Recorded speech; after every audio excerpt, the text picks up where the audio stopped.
Entonces aplicaron las 5 S, bueno, específicamente las 3, 4 S. Bueno, 5 S porque en realidad hicimos los hábitos también, los controles. Aplicaron en la zona de almacenamiento y recuperaron un 30% de espacio para ¡wow! Un 30% de productos, ¿no? Liberaron un 30%. 5S Solet es el podcast donde aprenderás sobre la poderosa metodología japonesa que mejora la eficiencia y organización en cualquier entorno de trabajo. Prepárate para descubrir las 5S y llevar tu entorno laboral al siguiente nivel. ¿Cómo están, amigos? ¿Qué tal? Nuevamente su amigo José Bailón en el podcast 5S Solet. Hoy con una invitada de lujo tenemos aquí a la señorita Cintia García que nos está acompañando con nosotros. Cintia, bienvenida por acompañarnos el día de hoy. Muchísimas gracias, José, es un placer y bueno, agradecerte nuevamente por la invitación y transmitirles principalmente a todo tu público sobre nuestra experiencia, sobre cómo hemos implementado las 5S, cómo transmitimos, en mi caso que estoy en la docencia, las 5S y bueno, un poco más de nuestra experiencia laboral, de repente les puede servir en algún momento, ¿no? Así que encantada de poder apoyarte con toda la información que se necesite. Perfecto, muchísimas gracias, Cintia. Yo voy a hacer una pequeña introducción para que puedan conocer a Cintia. Cintia es ingeniera industrial titulada en la Universidad Nacional de Ingeniería y es colegiada. Es magíster en Administración Estratégica de Empresas en Centrum Graduate Business School. Es Black Belt en Six Sigma en el Instituto para la Calidad de la PUC y ASQ. Tiene estudios de posgrado de Lean Manufacturing en el Tecnológico de Monterrey en México, estudios de Economía Circular en la Sociedad Nacional de Industrias, con estudios de Behavioral Designing en la UTEC. Es auditor interno en Sistemas Integrados de Gestión Trinorma, QHSE, ISO 9001, 14001 y 45001 en SGS del Perú. Es evaluadora del proyecto en el Premio Nacional 5S Kaizen, certificado por AOTS Japón. Es evaluadora de proyectos en la Competencia Nacional de Excelencia a la Calidad, certificada por el Instituto para la Calidad de la PUC y ASQ. Y es especialista en gestión de procesos con 20 años de experiencia liderando equipos en los procesos de producción, servicios en el sector de construcción, logística, administración, gestión de personal y proyectos de mejora continua aplicando Lean en los sectores textil, plásticos, construcción y logística. Participó como un emprendimiento en el sector de construcción durante 10 años y es docente de pregrado y posgrado de la UTEC y la UNI. Hoy conversaremos con ella sobre la gestión de 5S en un almacén logístico y cómo enseñar las 5S en las aulas universitarias, que también me parece súper interesante. Bienvenida, por favor, acompañándonos el día de hoy. Entonces, Cintia, tú nos vas a contar un poquito de ti. A ver, cuéntanos un poquito, por favor. Bueno, un poquito mi experiencia, digamos, de vida y por ahí que lo empalmo con ¿Y cómo llegaste así al tema de calidad? Ya, me gustaría empezar de repente un poquito así rápidamente cómo llegué a la universidad, porque en realidad vengo de una familia un poquito de dificultades económicas inicialmente, entonces mi pase por la universidad también trajo muchos retos, ¿no? De cómo ingresar a la universidad. Claro, la uni no era fácil. No era nada fácil y peor todavía si pasaba de un colegio nacional, trabajando y estudiando. Bueno, en realidad te hablo trabajando y estudiando desde esa época del colegio incluso, porque tenía esas complicaciones económicas, entonces ya desde muy chiquita aprendí como que a asumir retos y responsabilidades por mí misma, ¿no? Entonces a tomar mis propias decisiones. Entonces, ya estando en el entorno académico, por ahí fui definiendo un poquito la carrera que quería elegir. Me gustó mucho en esa época, vi un comercial de Inca Kola, cómo se hacía la producción de Inca Kola y me fascinó cómo es que todo este proceso se daba desde que ingresaba cierto material, ciertos insumos, materia prima, y se iba transformando poquito a poquito hasta obtener lo que nosotros encontramos como consumidores, ¿no? Claro. Pero no vemos todo lo de atrás, que parece sencillo, pero es sumamente complejo, ¿no? El proceso. Entonces, eso me pareció fascinante y yo dije, quiero estar en ingeniería industrial y quisiera UNI. Entonces, para una persona con escasos recursos económicos, pretender estar en una universidad privada era sumamente complicado, pero en universidades nacionales siempre hay un abanico de posibilidades. Entonces dije, yo quiero la UNI. Entonces era un gran reto, ¿no? Con todas las complicaciones que se daba, trabajar y estudiar, pero finalmente postulé a la UNI. Igual cuando postulé, pedí apoyo económico, ¿no? Tuve que ir con la asistente social y recuerdo mucho que me comentó, ¿estás segura que vas a llegar al puntaje de ingeniería industrial? Sabes que esto es una de las carreras que tienen peleaditas y todo eso. Digo, no estoy segura que sí. Bueno, porque postula de repente un rango de algunas carreras donde no exigen mucho puntaje, ¿no? Entonces me voy de repente a otro bloque de carreras. Entonces tomé esa decisión, postulé en este caso a ingeniería textil, que era una de las carreras que no tenía muy altos puntajes. Ingresé a ingeniería textil en la uni, en paralelo postulé a la San Marcos, o sea, en la misma fecha ingresé a ingeniería industrial a la San Marcos, tenía los dos lados, ¿y ahora qué hago? O sea, por un lado técnico industrial, por otro lado tengo la universidad, separado, así que dije, no, mejor en la uni, y voy a, en este caso, a sacrificarme, a hacer todo el esfuerzo necesario para trasladarme internamente. Entonces ya tuve que dejar la vacante de la San Marcos, y en la uni era otro reto trasladarme, ¿no? Porque solamente habrían como que 5 vacantes en cada carrera por cada ciclo, y postulaban todos los chicos de la universidad, ¿no? Y con un 50% de la nota era un 50% de lo que obtenías como puntaje era tus notas de los primeros ciclos. Pero en la uni los primeros ciclos son los más complicados, o sea que pasar con 10, un 11 es, digamos, la nota más elevada. Entonces, competir con todos los demás con una nota de 12 o 13 o 11 ya influía muchísimo para las 5 vacantes que necesitabas, ¿no? Entonces, ya era todo un reto. Gracias a Dios me pude trasladar. Estratégica era hacer ciertas estrategias de qué cursos llevas, qué cursos no, para tener más altas notas o no. Pero con eso conlleva que llevas menos cursos de la siguiente carrera, ¿no? Entonces, yo el primer año en ingeniería textil me fue relativamente bien en términos de amigos, habían más chicas que chicos, entonces siempre andábamos en grupito, pero cuando me trasladé a industrial era todo lo contrario, habían más chicos. Hubo un momento en que yo estaba en un salón de clase completamente lleno, 45 alumnos aprox, yo como alumna aplicada adelantito, ¿no? Escuchando la clase, terminó la clase, me levanto, volteo y era la única estudiante o mujer, ¿no? En un salón de casi 45 alumnos. Entonces era todo lo contrario de lo que estaba en el primer año. Y sí me chocó muchísimo el cambio, ¿no? Que ya no andaba en grupo, sino había mucha competencia.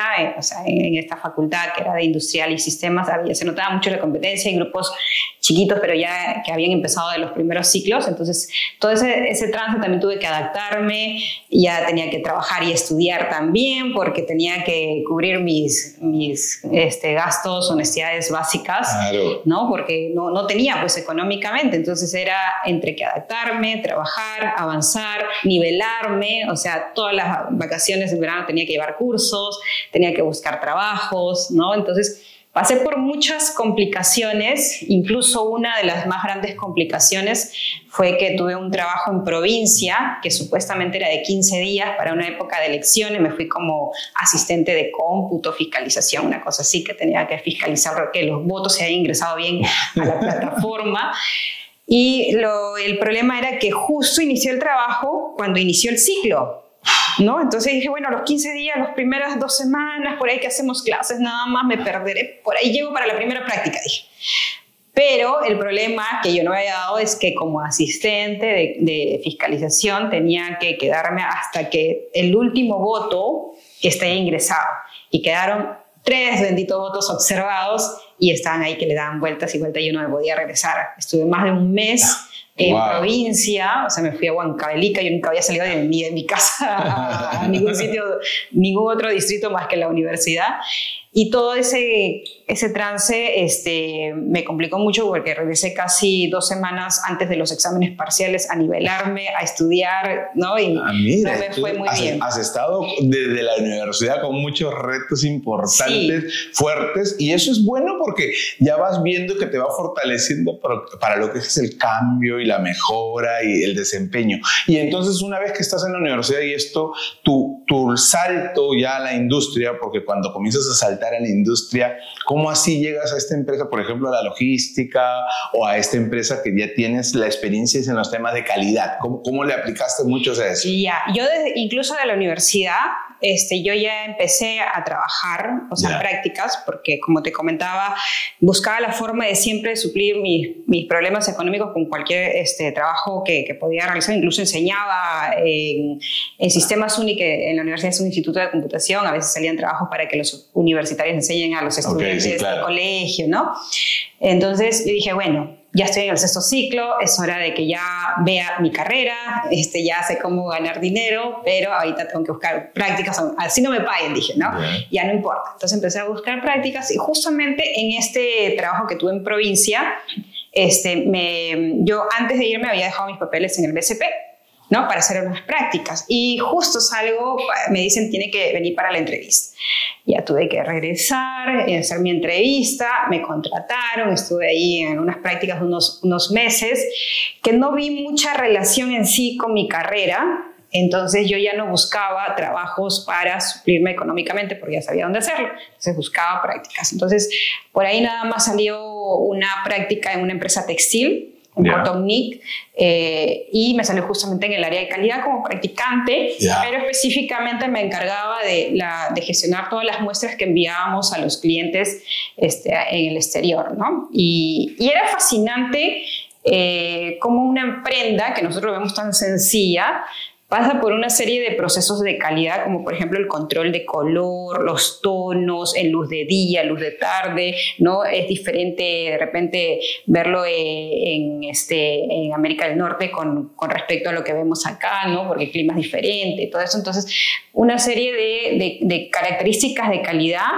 que en la industria en sí hay que verificarlos al mínimo detalle, ¿no? Porque lo verifica también el cliente. Tal vez el consumidor, que no es tan exquisito como el caso de nosotros, bueno, por ahí dice, ¡ay, qué bonito está! Pero el clásico control de calidad que le tienes que hacer. Calidad sí es algo importantísimo, ¿no? Entonces a mí me pareció fascinante cómo es que pasaban por todos esos procesos y en cada proceso tenían que definir sus variables de calidad para poder entregarle bien al cliente, ¿no? Entonces, por ahí fue mi primer acercamiento ya directamente con mi carrera. Terminé esa práctica, todavía seguía en la universidad, estaba como que en el 8º ciclo.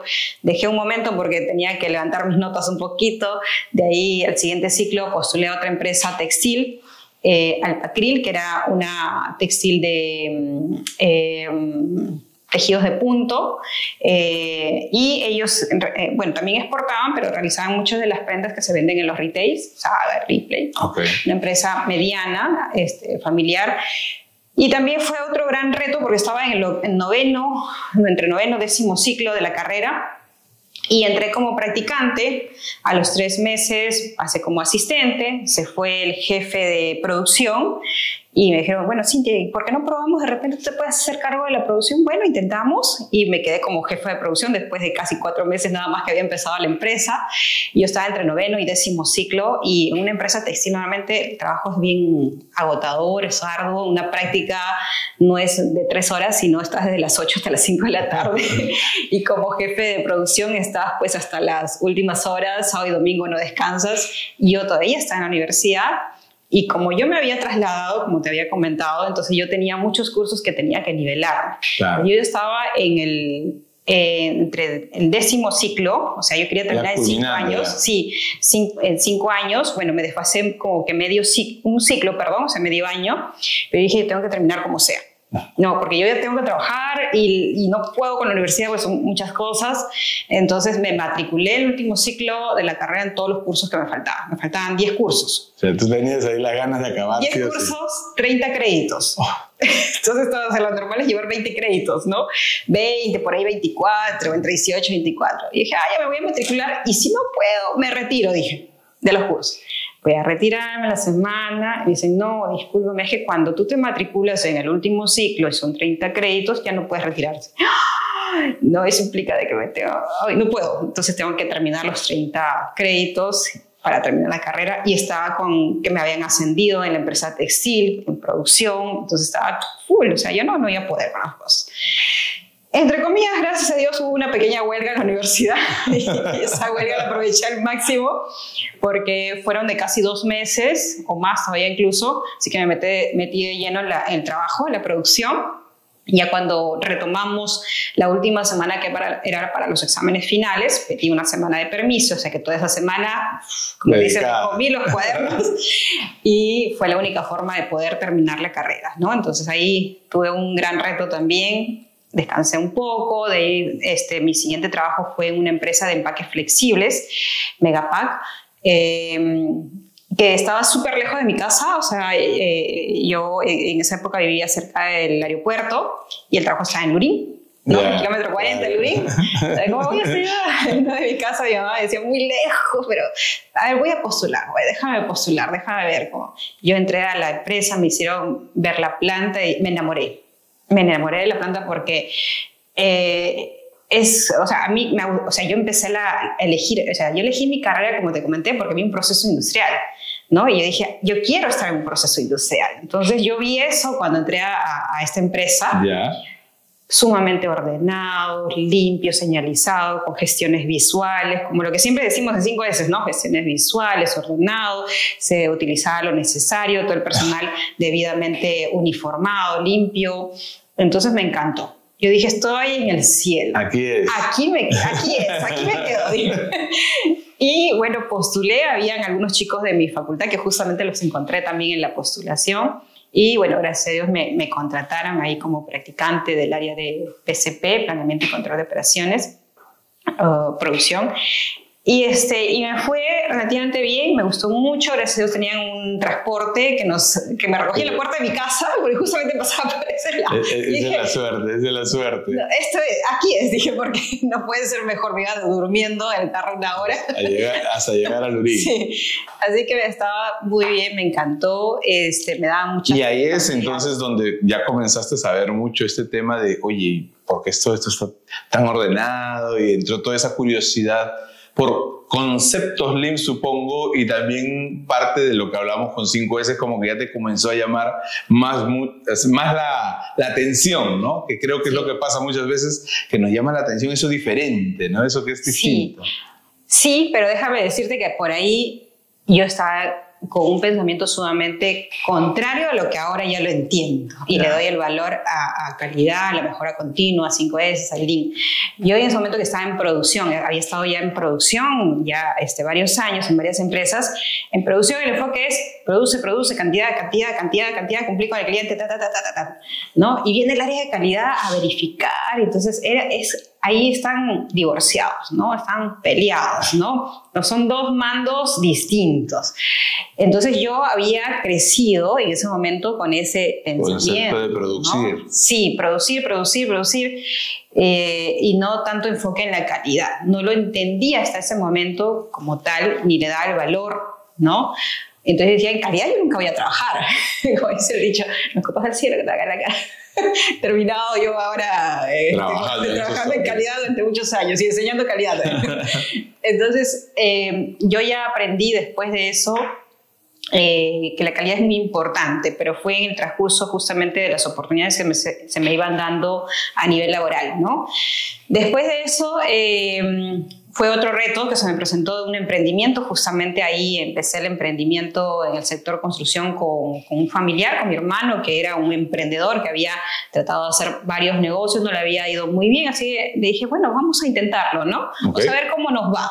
Ya yo seguía trabajando, digo, voy a los sábados y domingos voy a apoyar con la parte administrativa, pago de planillas, ¿no?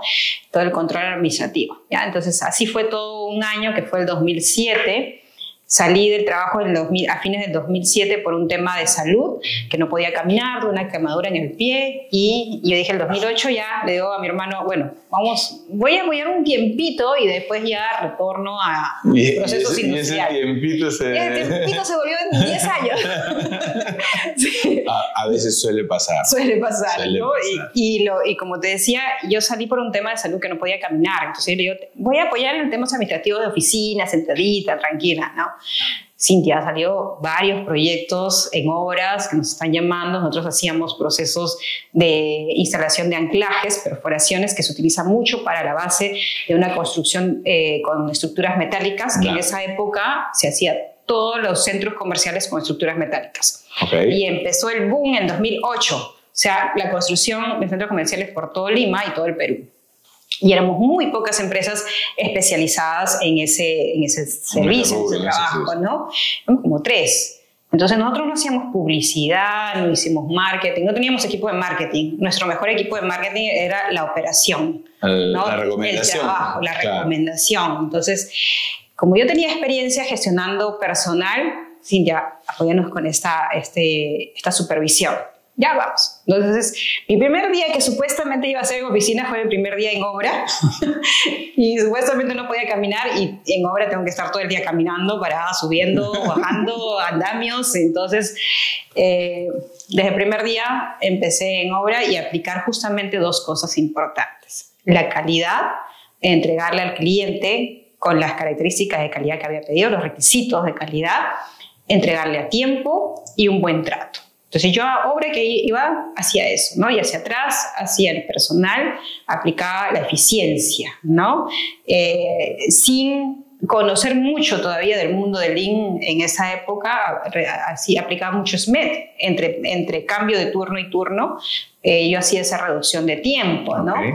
Entonces ya digamos que incorporado en mi mente ya estaba un poco el chip. Ya estabas trabajándole un poco a ese concepto. Pero digamos que yendo a esta segunda parte de la empresa que tú nos hablabas ahorita, que mencionabas la empresa logística, que ya comenzaste a trabajarle ahí. Cuéntanos un poquito sobre la empresa logística, digamos, para dimensionar un poco la empresa. ¿Cómo era? Okay. Ya saliendo de este emprendimiento, con la experiencia que tuve en operaciones, ya gestionando la empresa, porque después de pasar por obras, tuve que organizar, reestructurar la empresa en la parte administrativa, ¿no? Contable, logística, personal. Toda esta experiencia a mí me sirvió posteriormente cuando tomé la decisión de salir de la empresa, ¿no? Tuve que salir de la empresa porque, bien, bajó un poquito el sector construcción, yo quería crecer en otros, quería crecer más y la empresa, digamos, que ya no me daba. Entonces, la empresa todavía sigue en funcionamiento bajo la gestión de mi hermano. Entonces dije, voy a empezar desde cero. Yo quiero otra vez entrar a mi sector industrial, voy a ver cómo va. Entonces empecé a postular. En ese momento tuve la oportunidad de postular a Ranza, un operador logístico, uno de los más grandes a nivel nacional, porque había justamente un puesto para coordinar proyectos de mejora continua. Y se necesitaba cierta experiencia, conocimiento de organización, entonces como que por ahí encajaba muy bien con todo lo que estaban solicitando, ¿no? Me fue fácil volver a este mundo de postulación a empresas, entonces me había perdido un poquito el ritmo. Más me acostumbraba a contratar y evaluar y ya no postulaba mucho, ¿no? Entonces, me fue bien, bueno, ingresé a esta empresa y desde el inicio pues nos hicieron una capacitación en herramientas de Lean Six Sigma, ¿no? A nivel Yellow Belt, me parece. Entonces ya de frente empecé a gestionar grupos de proyectos que hacían mejoras rápidas, ¿no? Proyectos Lean, Quick Wins en este caso. ¿Cuántas personas tiene más o menos para dimensionar? Más o menos, en esa época había como 2.500 personas a nivel nacional, sedes en Lima, te hablo de hace como 7, 8 años atrás que he estado trabajando ahí, o 10 años. Tenía sedes, en Minca, por ahí en Canta, creo, bueno, como 5 o 6 sedes a nivel de Lima y como a nivel nacional en provincias unas 10 sedes más, ¿no? Repartidos en diferentes departamentos. Entonces empezamos a hacer proyectos dentro de los complejos de operaciones a nivel ¿Aquí en Lima? En Lima, sí, en el Callao específicamente. Ahora sí entremos a entender un poquito más cómo ya fue tu experiencia en esta implementación que hiciste en Ranza, que es un operador logístico grande y conocido. ¿Cómo comenzaste a trabajar esos procesos de 5S ahí? Ya, nosotros primero, como te comenté, hacíamos proyectos de mejoras rápidas, ¿no? Para hacer más eficiente el proceso, y después ya directamente me asignaron un proyecto en una operación que estaba compuesta de casi 160 personas, ya almacenaban productos como Samsung, Oster, más o menos, entonces diferentes artefactos también, y quería implementar la cultura Lean, ¿no? Entonces implementamos la cultura Lean y a la vez internamente implementamos 5S. Empezamos con 5S, ¿no? Y eso fue un gran reto en el sentido de la resistencia al cambio, ¿no? Tú sabes que este es un tema cultural, ¿no? Esto es filosofía que trata de generar una cultura de mejora, ¿no? Sin que le estés presionando o supervisando. Entonces, habían trabajadores de diferentes edades, jóvenes, de repente por ahí un 20-30%, por ahí entre 20 y 30 años, de 30 años hacia arriba, de 50 años hacia arriba, y los que eran de 50 años hacia arriba eran los que tenían más de 15 años en la empresa, 20 años, ¿no? Y por ahí el rango entre 30 y 40 eran como supervisores o personas que ya tenían más años y que por ahí habían ciertas incomodidades o fastidios de aportar en un proyecto. Y tú sabes que nosotros necesitamos de la gente hace el proyecto, hace que funcionen los procesos, ¿no? Es el punto principal. Decimos siempre lo mismo, ¿no? Para todos los amigos que nos siguen, 5 S, por la gente, con la gente y para la gente. Exacto. Entonces ahí encuentras justamente la resistencia al cambio es dura, porque es lo más difícil de poder romper en determinado momento, ¿no? Entonces, ¿cómo hiciste en ese momento que encontrabas esa dificultad, principalmente con las edades? ¿No? ¿Cómo le trabajaste al proceso? Yo tuve varios grupos en Ranza que tenían varias complicaciones o resistencias al cambio. En realidad, entonces lo que hice es primero saber por qué tenían esa resistencia al cambio. Y obviamente deberían de tener algún motivo, ¿no? Las personas no se resisten a trabajar porque quieren, están en un centro de trabajo porque lo necesitan y obviamente necesitan aportar. Entonces había que indagar, ¿no? Indagando, habían varios grupos con diferentes situaciones. Por ejemplo, había un grupo o algunas personas que no querían aportar, se resistían, pero sabíamos que eran personas que normalmente tenían buenas ideas, pero no querían aportar. Entonces, llegando le pregunté por qué motivo, y el motivo era que cada vez que hacían un proyecto, ¿no? Iba al área de proyectos, él hacía muchas propuestas y el área de proyectos cuando lo presentaba no decía de quién era, ¿no? Entonces, obviamente, pues había una falta de valor sobre lo que él había propuesto y reconocimiento, obviamente. Entonces, por ahí, ¿qué aplicamos? Reconocimiento. Entonces, cada vez que hacíamos una presentación de los avances ante la gerencia, y esta idea ha sido propuesto por Juanito, por ejemplo, ¿no? Y él trabaja en tal área, él tiene tal puesto, y lo reconocíamos, ¿no? Y poníamos incluso en los periodos comunales los nombres, las fotos, ¿no? Y era reconocido. Entonces yo le decía, chicos, ustedes vayan, cuando vamos a presentar una propuesta a los que han propuesto, vayan a la reunión, porque vamos a hablar de ustedes, ¿no? Entonces ya le dábamos el reconocimiento que ellos necesitaban escuchar, ¿no? Otro grupo de personas que a veces tenían muchos años en la empresa, 15, 20 años, personas ya mayores de 50, se sentían de alguna forma intimidados, por decir así, cuando llegaban personas más jóvenes que ellos y le decían qué es lo que tenían que hacer. Es obvio, como los papás, ¿no? Entonces, decir lo que tengo que hacer si yo tengo experiencia, ¿no? La experiencia se valora, obviamente, ¿no? Pero es trabajar en equipo, ¿no? Cada uno tiene una información, una experiencia distinta, hasta el más joven. De repente puede tener más experiencia en tema tecnológico, que una persona de mayor edad no lo tiene, entonces se complementa. Necesitamos de cada uno la mejor versión. Entonces, en ese caso, lo que hacíamos es, teníamos capacitaciones de cada área y habían de diferentes edades, y llamábamos justamente a las personas con mayor experiencia a decirles, ¿qué opina usted de lo que estamos proponiendo, ¿no? Usted que conoce mucho el proceso, lo conoce a la perfección, obviamente. ¿Cómo es en este lado? Acá podemos incorporar eso. A ver, usted comenta, ¿no? Entonces también hacíamos un reconocimiento y valorábamos la experiencia, ¿no?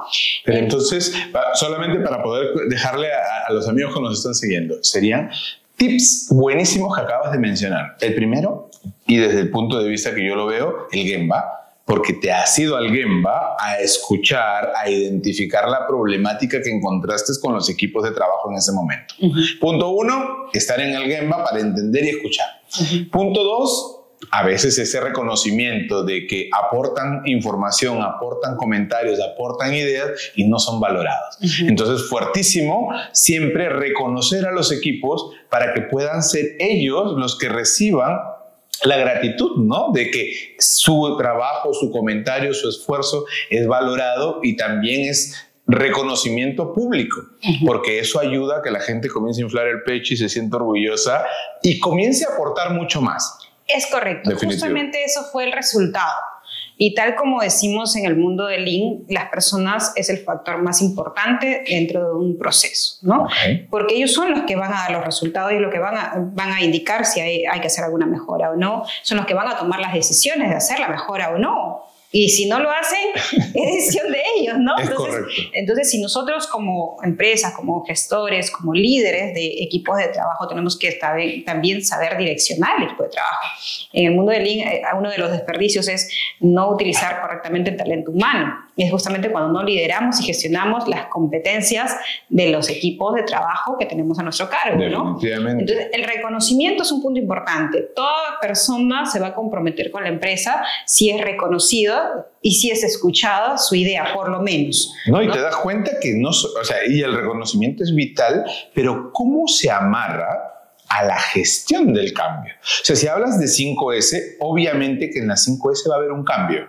O sea, vas a buscar un cambio cultural, pero ¿cómo se amarra el reconocimiento? Y aclarando que no necesariamente solo económico. O sea, estamos hablando ahora de que lo reconozcan, que le aporta valor.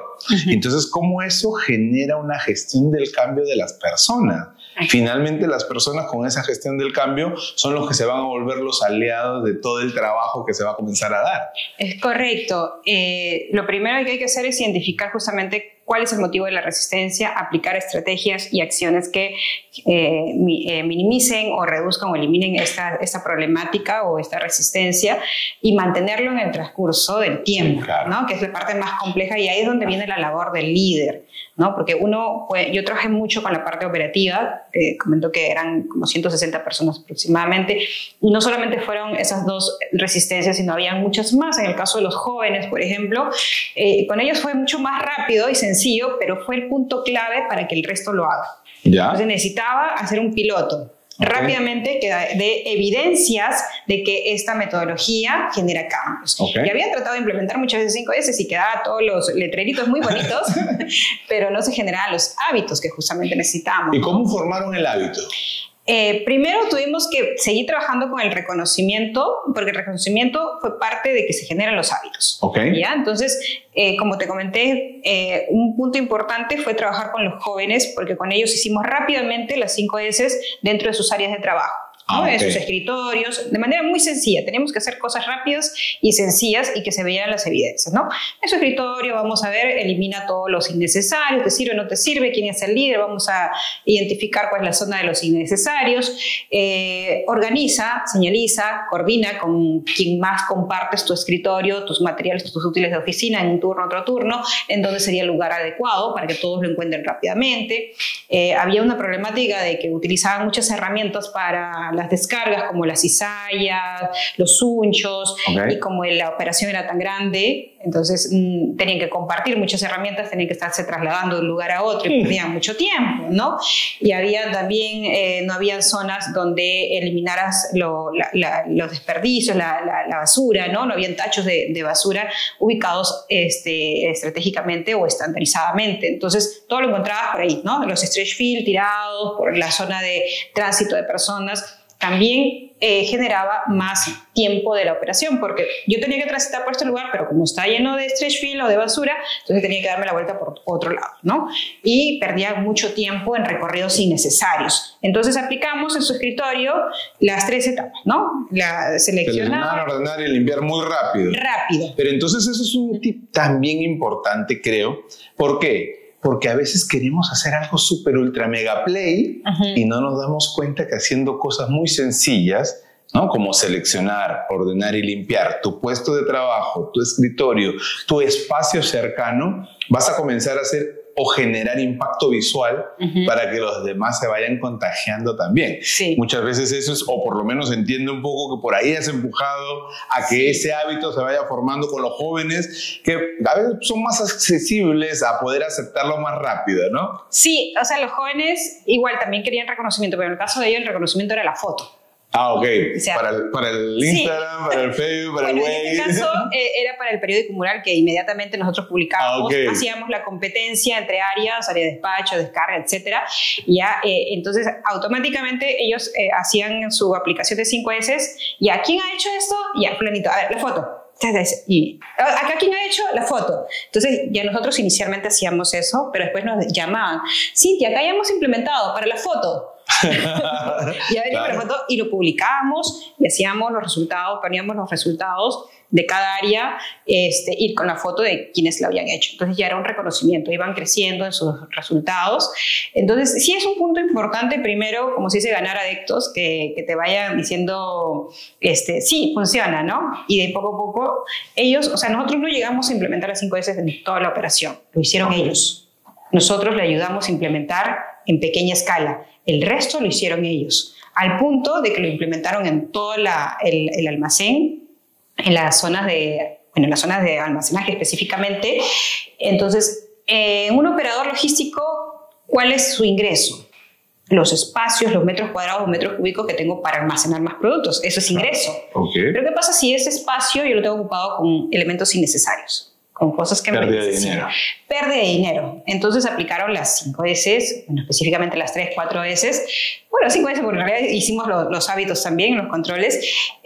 Aplicaron en la zona de almacenamiento y recuperaron un 30% de espacio para un 30% de productos, ¿no? Liberaron un 30% de espacio. Y eso es dinero. Obvio. Aplicando 5 S, generando la cultura. Entonces, ellos empezaron a acostumbrarse a hacer las mejoras por sí mismos. Incluso ellos mismos generaron sus equipos Kaizen para hacer las mejoras. Cada líder empezó a hacer sus reuniones después del término de su operación, o al inicio de la operación, y empezaban a hacer las mejoras o ver cuál era el problema y solucionarlo. La mejora continua, siempre manteniéndola ahí como parte del día a día. Sí, porque aparte de hacer la implementación 5S, les dimos unas capacitaciones de diferentes herramientas de Lean, básicamente cómo hacer mejoras rápidas, cómo identificar el problema, cómo solucionarlo, el formato A3 que normalmente utilizamos en Lean, un poquito le transmitimos esa información, entonces ya ellos ya sabían identificar un problema y cómo solucionarlo de manera rápida, ¿no? Pero mira lo interesante que ahora te escucho hablarlo y también pues a lo largo de la entrevista,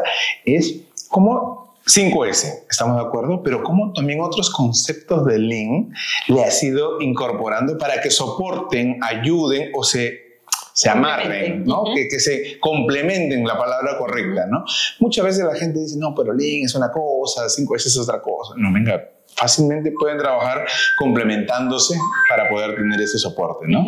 Eso es un parte de la buena idea que nos puede ayudar a ese concepto, ¿no? No, definitivamente el 5S está dentro de las herramientas de Lean en realidad, entonces sí se tiene que trabajar definitivamente con muchas otras herramientas, como las gestiones visuales, Pokayoques, que se incorporan dentro de la herramienta de Lean, entonces no hay una diferencia, la estandarización es parte de, incluso 5S aporta también otras herramientas como SMED, TPM, ¿no? Entonces, sí, no es que están separados. O sea, definitivamente, al ser parte del pensamiento Lean o de la filosofía de Lean, entonces tienen que utilizarse varias de estas herramientas en conjunto. Y mucho me gustó de que después de terminar un poquito la implementación, que estuve casi como 6 meses entre capacitación y la implementación, ya me asignaron otra operación para hacer otra mejora.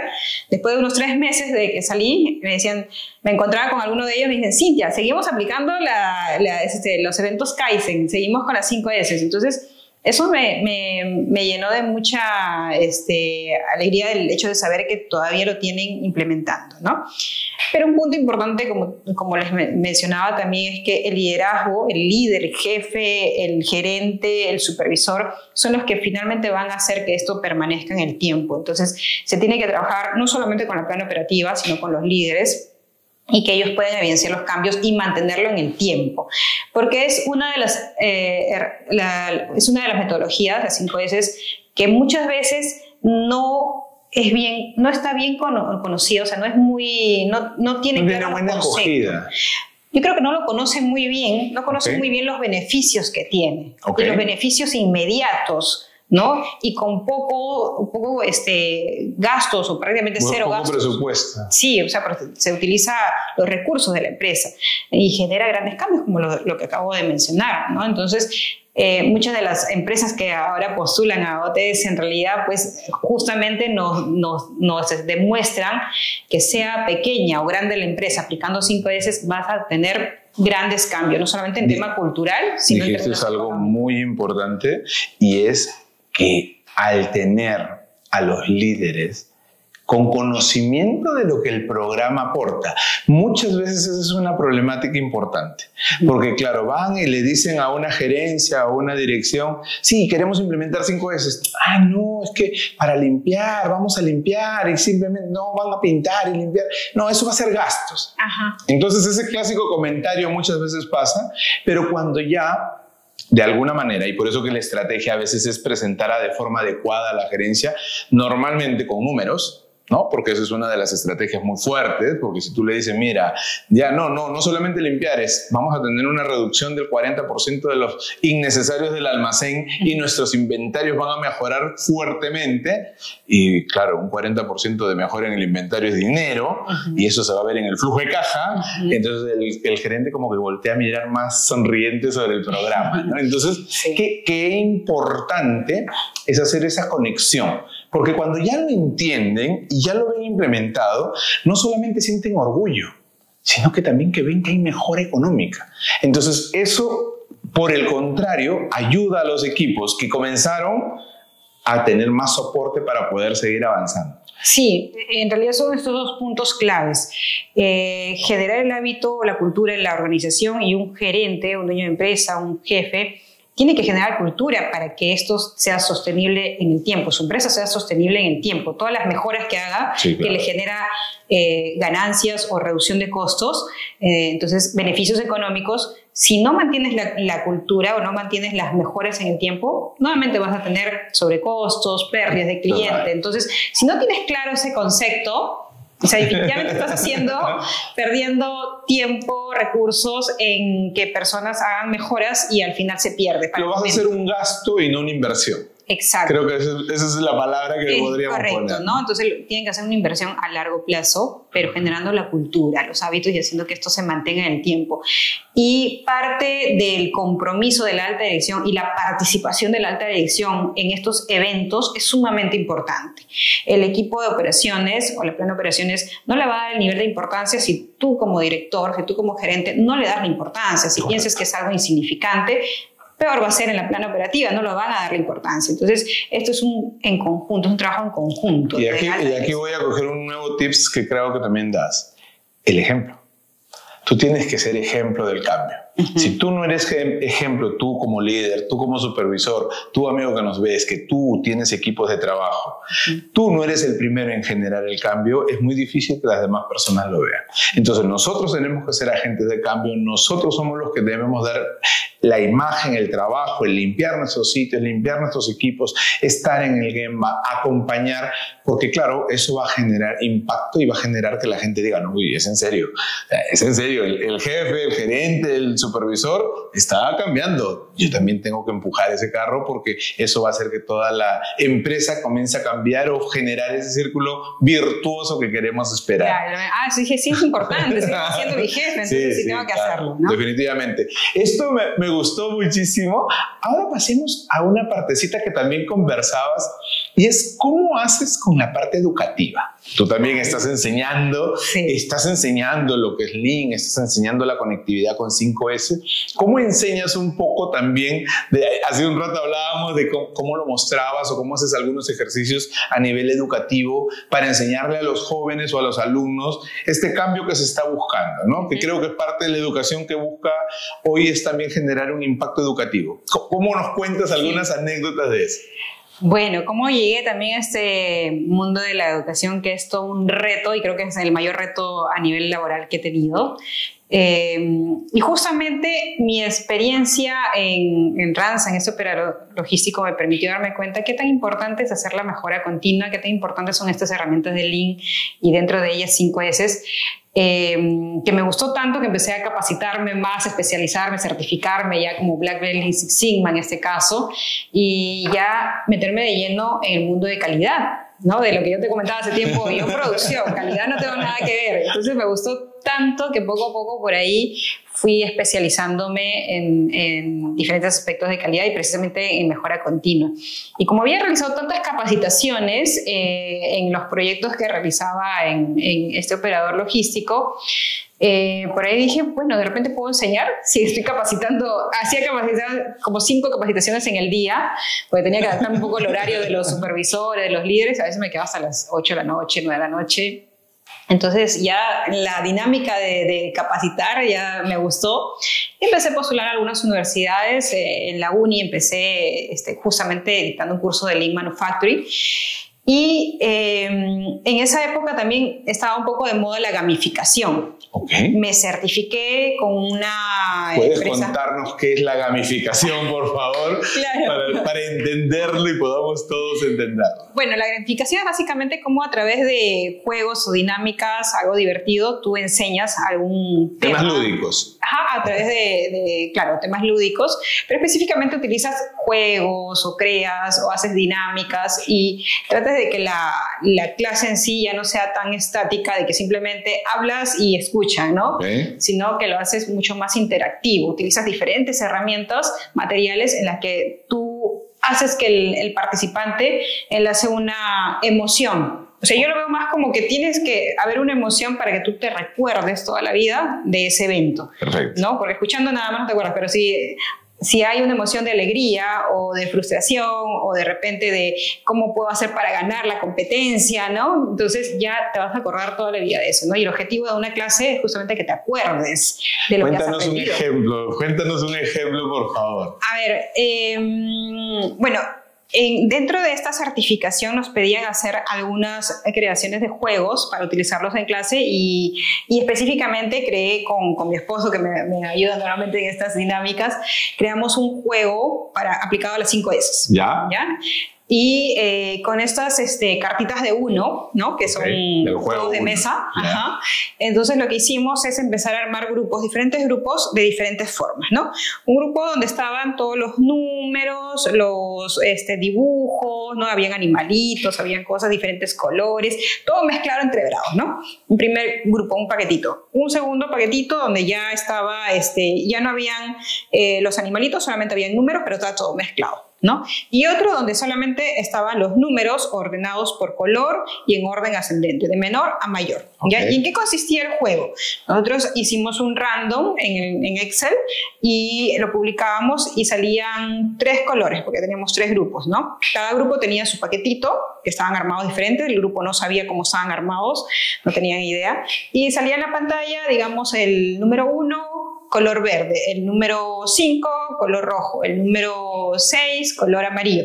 Entonces al grupo 1 le tocaba el rojo 1, entonces tenía que buscar dentro de su paquete el número 1, ¿no? Y tenía que armar en realidad esa secuencia, ¿no? Los 3 colores en realidad, ¿ya? Entonces, y después salir y publicarlo en la pizarra. Y obviamente era el que ganaba el que lo hacía en menos tiempo, ¿no? Y ahí íbamos apuntando.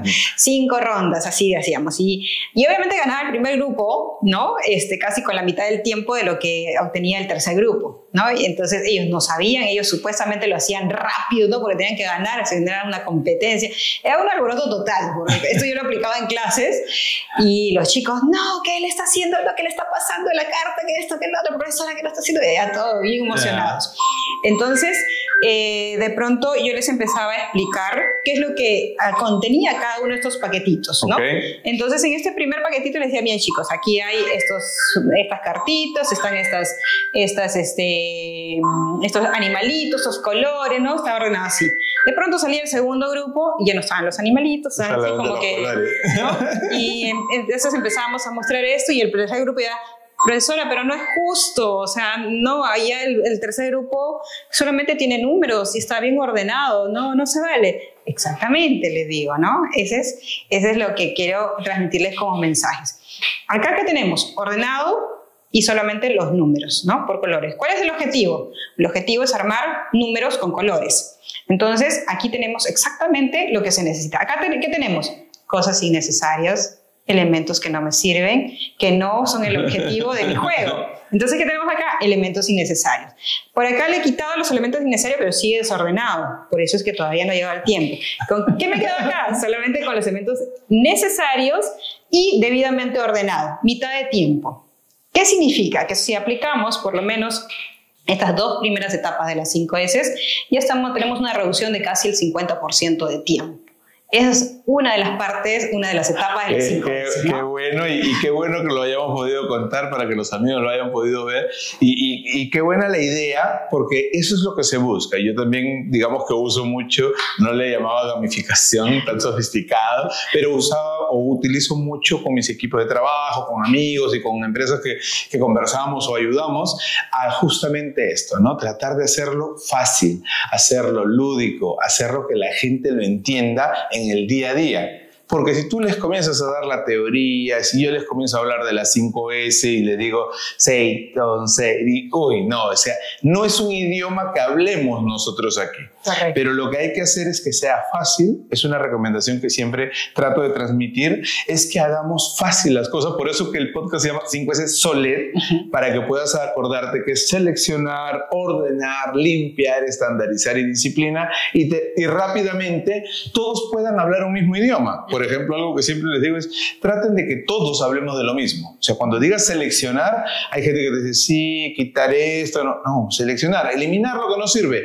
y todos nos acordaremos del mismo concepto. Es más o menos un poco el objetivo de hacer que siempre las cosas sean fáciles. Sí, y uno de los puntos también que pega mucho al momento de hacer estas implementaciones es el eslogan, ¿no? Soled, en algunos casos es Coled, o por ejemplo en esta empresa logística dijimos soles, ¿no? Seleccionar, ordenar, organizar, limpiar, estandarizar y sostener. Okay, ¿Por qué claro. soles? Pues el gerente dijo, no, esta es una herramienta, una metodología que me va a ahorrar muchos soles. Se queda con soles. Pero mira qué buena, ¿no? Pero es que es eso. Exacto. ¿No? Que tenga una relación y todo que nos vaya acompañando.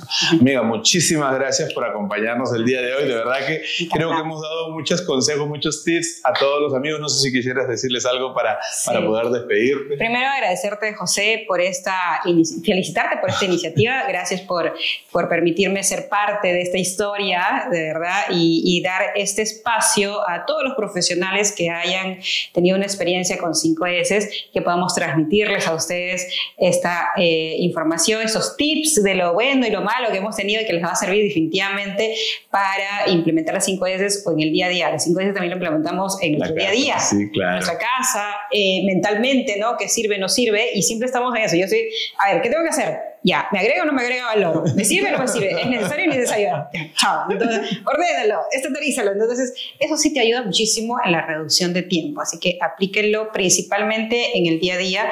No hagamos mejoras en la empresa solamente para la empresa o para la foto. Se supone que nosotros somos uno solo, o sea, nuestros hábitos tenemos que hacerlo en nuestro día a día para que esto se mantenga. No podemos ser 2 personas, no vamos a dividirnos, ¿no? En la casa vamos a hacer una forma y acá sí muy bonito. No funciona eso. El hábito justamente es para que lo hagamos en todo momento. Así que los invito a aquellos que todavía no han utilizado o disfrutado de los beneficios de esta metodología a que lo hagan.